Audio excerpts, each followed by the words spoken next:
MSC is closing their Ocean K private island for 6 weeks next year. And also NCL for their staff, they're changing their grooming policies. Something very interesting, I guess. I don't know. But anyway, we're going to talk about it. And also I want to talk about when you first get on your cruise ship, it's best when you get in your room, inspect it.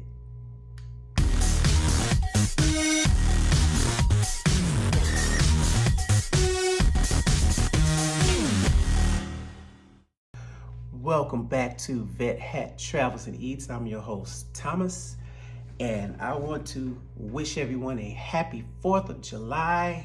Give you my salute. Be safe out there, everybody. Be safe and leave those illegal fireworks alone and watch your pets and kids.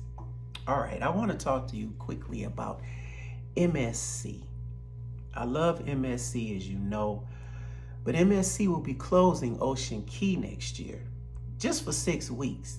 I believe they're gonna update it, but what I think they're gonna do is make it big enough, expand it more so that more than one ship can get in there at one time. I do believe only one ship can dock there right now. We were on the Seascape, and it looked like it took up the whole docking area.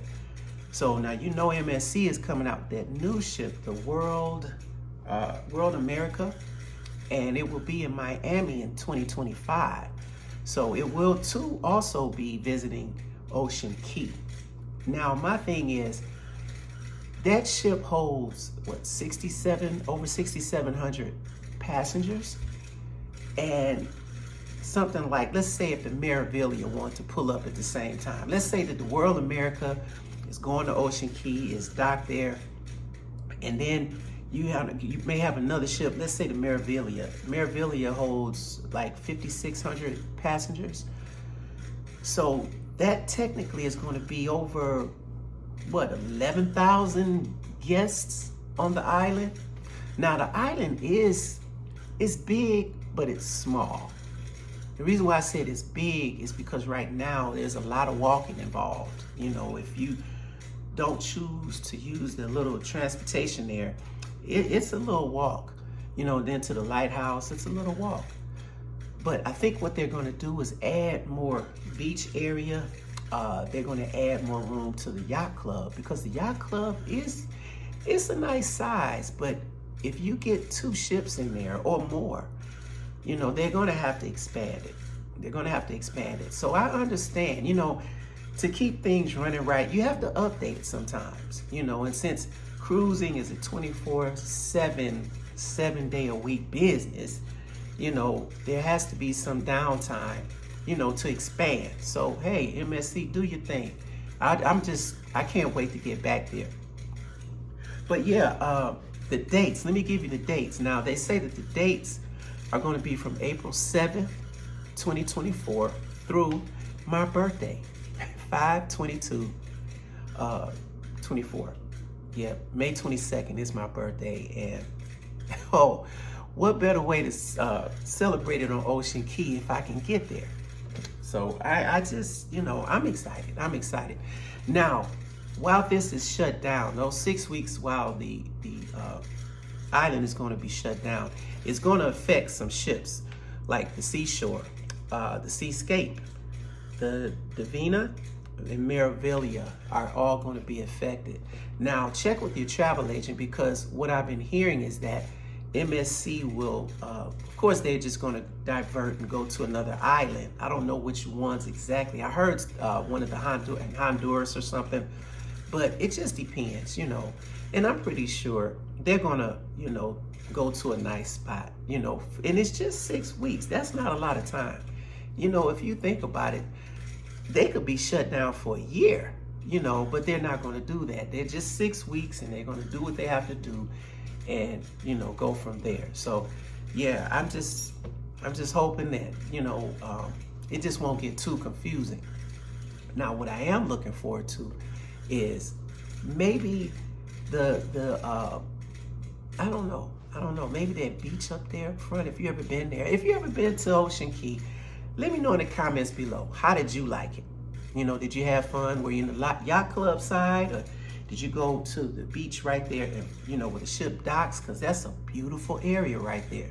You know, let me know what you thought. On to the next story. NCL changing their grooming policies for the staff.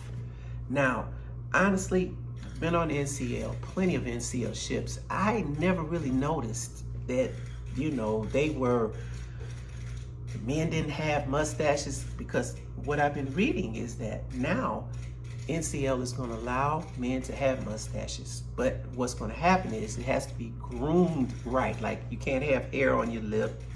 And it almost sounds like they're going to do like the military, you know, go by military standards. Like, for instance, the staff now, they can have tattoos only in certain areas. Like, you can't have them on your face, in the front of your neck.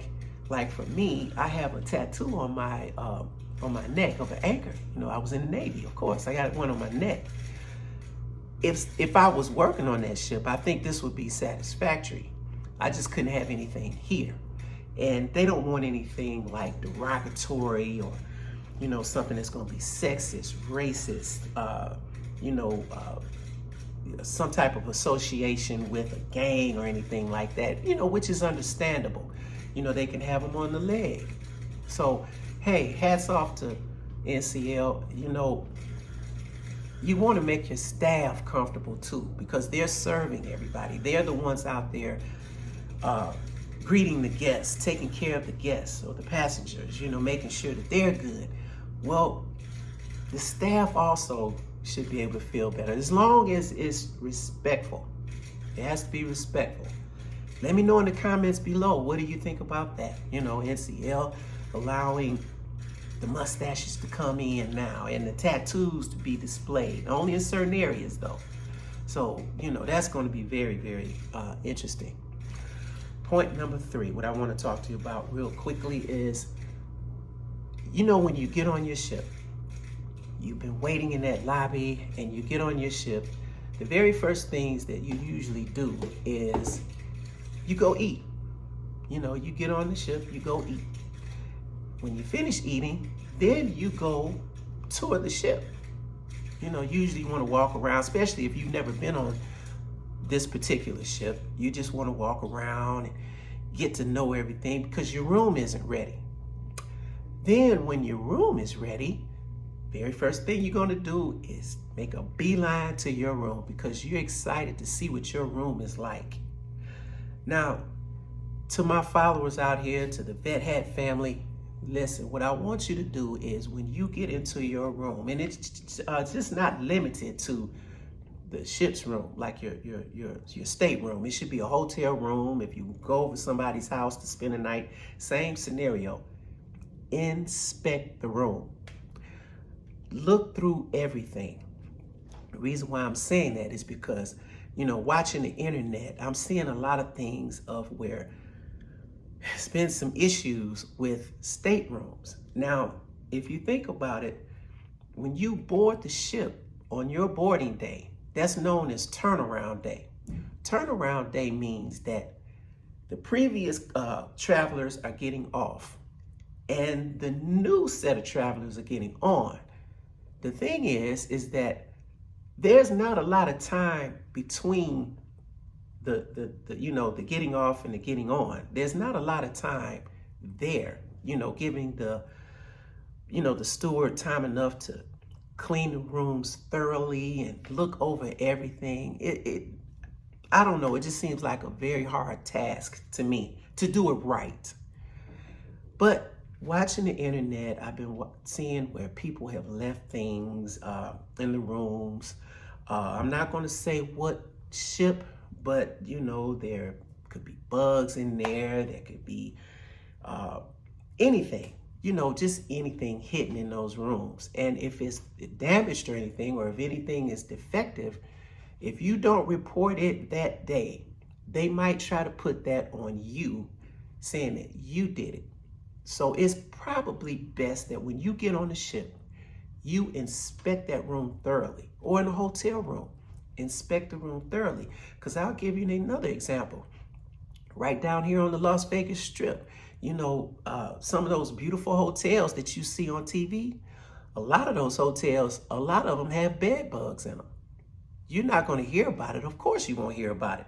We do, being locals, we hear about it, you know, because I know people that work down there and they let me know that, well, they tell me things, you know, what they find, what's going on. But hey, bed bugs could end up anywhere, or whatever type of bug could end up anywhere. And what I'm telling you is inspect your room when you get on that ship. Please, I don't care where it is. You just never know who left that room. Remember, there was a family or whoever occupied the room that you're in now. They were in it a week or two before. And you don't know how they live or what they do or if they're clean or what. You don't know that. So you can't expect your cabin steward to be able to clean and inspect everything. They just can't do it. They can't do it because they have a deadline to meet. Remember, turnaround day means the old is leaving and the new is coming in. So they have to prepare, I don't know how many rooms per person, but they have to make sure that everything is right. But it's also up to you as the passenger to inspect yourself and let them know of any discrepancies. All right, y'all, thanks for listening, everybody. And I hope everyone has a safe 4th of July celebration. And to all my veterans out there, happy 4th. And everybody just have a great day. And be safe and make somebody smile. Take care, everybody.